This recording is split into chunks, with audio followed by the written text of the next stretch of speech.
জঙ্গিমুক্ত মুর্শিদাবাদ গড়তে মুর্শিদাবাদ জেলা বিজেপির ডাকে লালবাগে বিশাল জনসভায় উপস্থিত হয়ে নিজের মূল্যবান বক্তব্য রাখলেন জননেতা তথা পশ্চিমবঙ্গ বিধানসভার বিরোধী দলনেতা শুভেন্দু অধিকারী। চণ্ডীপাঠ হবে না, গায়ত্রী মন্ত্র হবে না, মাইক বন্ধ।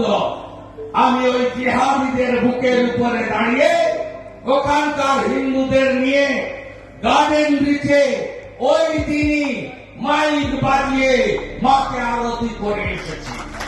বিজয়া দশমীর দিন হাওড়ার শ্যামপুরে 5টা দুর্গা মূর্তি ভেঙেছে।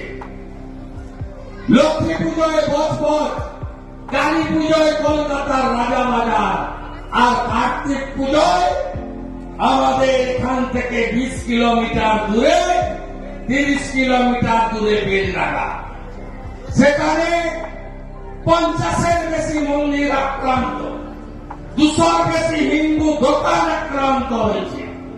ভাবতে পারেন কোন রাজ্যে আপনি বসবাস করছেন? তাই আপনাদের ঐক্যবদ্ধ হওয়ার আবেদন নিয়ে আমরা এসেছি। এখনই এর পাল্টা তৃণমূল বলবে কত বাংলাদেশে হয়েছে।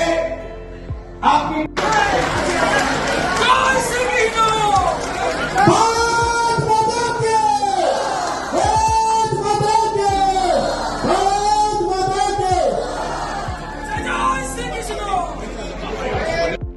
শুভেন্দু